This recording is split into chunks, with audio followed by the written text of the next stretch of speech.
Buenas, queridos alumnos de estudios sociales de octavo año. Les habla su profesor Rodrigo Garita. Esta es la clase número 12. En la clase anterior abordamos el tema la afectación que tiene el cambio climático sobre la agricultura y la disponibilidad de agua en la cordillera de los Andes. Al respecto, indicamos que la desaparición de grandes cuerpos de hielo por el aumento de la temperatura va generando una serie de problemas, especialmente en las zonas altas, que va a incidir en las poblaciones que viven del agua de los ríos que nace precisamente de estas grandes porciones de hielo. Los Andes, la cordillera de los Andes, que va desde Venezuela hasta Chile, pasando por Colombia, Ecuador, Perú, Bolivia, y es parte del límite entre Argentina y Chile. Tiene una serie de cumbres mayores a los 6.000 metros que están cubiertas de hielo y tienen una función importantísima en el desarrollo de las sociedades que ahí viven. Hoy día los glaciares de los Andes, que están más o menos a 5.000 metros sobre el nivel del mar, están en peligro, y esto debido al calentamiento global. Este deshielo afecta a las poblaciones locales que se abastecen del agua dulce para sus diferentes actividades, desde la parte personal hasta el cultivo. Asimismo, los países en general se ven afectados porque con el correr del tiempo se piensa que el caudal de los ríos podría disminuir significativamente, y esto podría afectar, por ejemplo, las represas hidroeléctricas, así como la fauna que vive en estos espacios, que probablemente tienda a migrar. Afectan a mediano plazo las poblaciones alejadas también, porque las poblaciones alejadas extraen de estos ríos de largas distancias el agua potable para las ciudades, pero también la utilizan para la producción hidroeléctrica de ciudades como Lima, eh, Guayaquil, el puerto de Guayaquil, por ejemplo, ¿verdad? En Ecuador. Eso fue lo que a grandes rasgos vimos en la clase anterior. Y hoy vamos a analizar las consecuencias del cambio climático sobre comunidades costeras, producto del aumento del nivel del mar y de las temperaturas oceánicas. Esto está en la página 5760 de la antología. El nivel medio del mar mundial se ha elevado entre 10 y 20 centímetros en los últimos 100 años. El ritmo del aumento ha sido de 1 o 2 milímetros por año, es decir, unas 10 veces más rápido que el ritmo observado en los últimos 3.000 años, que es prácticamente la historia de la civilización actual. Es probable que gran parte de este aumento se relacione con el aumento del 0.6 al 0.2 de grados centígrados en la temperatura media mundial en la capa inferior de la atmósfera desde el año medido en 1860. En la actualidad se ha detectado consecuencias como el cambio climático de las temperaturas en las superficies marinas, o sea, el mar se calienta, se derrite el hielo de los mares, hay una mayor evaporación y hay un ritmo acelerado del cambio en la alimentación de la fauna marina. Los modelos científicos proyectan que los niveles del mar se elevarán entre 9 a 88 centímetros para el año 2100. Y debido al aumento de la temperatura del agua y de los océanos, el aumento de agua dulce de los glaciales y los hielos, producto del derretimiento de estas importantes reservas de hielo. La velocidad y magnitud de estos cambios van a variar según el lugar y la región. Probablemente en regiones más cálidas el proceso de aumento de la temperatura se acelere, y en las zonas más frías va a haber un acelerado pero paulatino calentamiento. De acuerdo a las características de la línea de costa, los cambios de las corrientes marinas, las diferencias en las pautas de las mareas y la densidad del agua de mar, así como los movimientos verticales de la Tierra, son en general algunos de los elementos que van a ser importantes en esta modificación de las aguas marinas. Se prevé que el nivel del mar siga aumentando durante cientos de años después de que las temperaturas atmosféricas se estabilicen. Las zonas costeras y las pequeñas islas son sumamente vulnerables, como sucede aquí en Costa Rica, por ejemplo, que hay muchas islas pequeñas en zonas costeras. En las últimas décadas, las costas han modificado su desarrollo. Hay un desarrollo urbanístico muy intenso y que se convierte en espacios sumamente vulnerables que están al nivel del mar.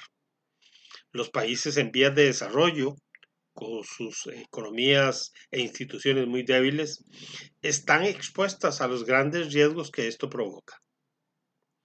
Las zonas costeras bajas de países desarrollados, por ejemplo en Miami, pueden verse también seriamente afectados. En los últimos 100 años, el 70% de las líneas de costas arenosas han estado retrocediendo. Las inundaciones y la erosión costera se van agravando. El ingreso de agua salada va a reducir la cantidad y calidad del agua dulce. Ya lo habíamos comentado en otras clases, que en la medida en que el agua salada vaya inundando las partes más bajas de continentales, va a ir contaminando de alguna forma el agua dulce de ríos, de nacientes. El aumento del nivel del mar podría causar mareas altas, tormentas repentinas y olas marinas sísmicas, tsunamis, que causan todavía mayor destrucción. La elevación del nivel del mar ya está contaminando fuentes subterráneas, inclusive pasa en Costa Rica de agua dulce. También en el mundo pasa en Israel y Tailandia, como muestra la imagen en el caso de Tailandia. El aumento del nivel del mar podría dañar sectores económicos fundamentales, claro. Una gran cantidad de alimentos se producen en zonas costeras, lo que hace particularmente vulnerable a sectores como la pesca, la acuicultura y la agricultura. Otros sectores más expuestos a riesgos son el turismo, los asentamientos humanos y los seguros, que han sufrido pérdidas sin precedentes debido a los episodios climáticos más recientes. El aumento previsto del nivel del mar inundaría gran parte de tierras bajas del mundo, perjudicando las tierras de cultivo y provocando el desplazamiento de miles de millones de personas hacia otras regiones más altas y con ventajas para vivir. Esto va a ir provocando que ciertas zonas se vayan poblando más. Afectación de la salud humana. Esto es muy importante. El desplazamiento de las comunidades en zonas anegadas particularmente tienen escasos recursos. Aumentaría el riesgo de diversas infecciones y enfermedades. Vean ustedes como en la fotografía. Probablemente ahí todos los drenajes y los servicios sanitarios que estén a ese nivel se van a desbordar y van a contaminar no solo los suelos, más de lo que son, sino las fuentes de agua. Asimismo, en regiones tropicales con calor, los insectos transmisores de enfermedades como el dengue, la chikungunya, se dispararían, la fiebre amarilla, se dispararían en esas zonas. El movimiento de sistemas de saneamiento, esto que comentaba hace un rato, de tanques sépticos, el drenaje de las aguas de tormenta y la evacuación de alcantarillados también tendría consecuencias muy graves para la salud. Por eso cuando hay este tipo de inundaciones, las organizaciones que atienden solicitan mucha agua potable porque el agua de esas regiones no se va a poder consumir durante un tiempo.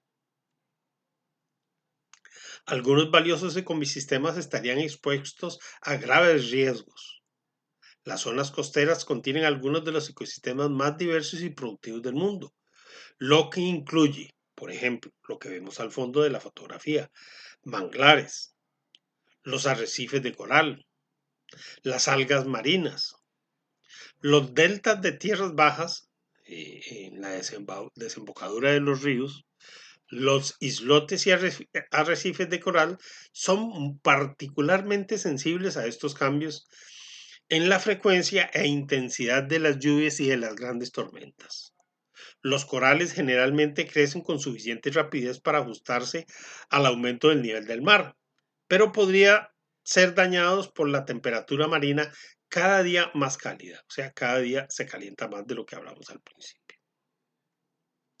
En resumen, los efectos del cambio climático van a provocar en general un aumento del nivel del mar, afectando los asentamientos humanos y ciudades que ahí se desarrollan. Se van a generar intensas tormentas que van a asolar las costas y todo lo que ahí se encuentre. Este cambio climático también va a provocar largas sequías, como se produce en Costa Rica, por ejemplo, en la zona norte o en la región de Guanacaste. Las especies en extinción se va a producir, dado que se pone en peligro. Ya vimos como en la lección pasada analizamos los osos polares o las aves que migran en las zonas altas de los Andes debido a que los volúmenes de hielo se van perdiendo. Hablamos también que un efecto va a ser las enfermedades. Muchos insectos, como el que produce la fiebre amarilla, el dengue, el chikungunya, combinado con el fuerte calor, por lo menos en el trópico, va a generar una serie de afectaciones en el campo de la salud. Ni que se diga cuando hay inundaciones, el agua se contamina y podría provocar serios problemas en la población. Finalmente, la destrucción de los ecosistemas. Como ya vimos, no solo el desarrollo urbanístico, sino que el cambio climático va a provocar un calentamiento en el agua de mar que va a, al final, tener incidencia negativa sobre las especies que ahí viven. Muchas gracias.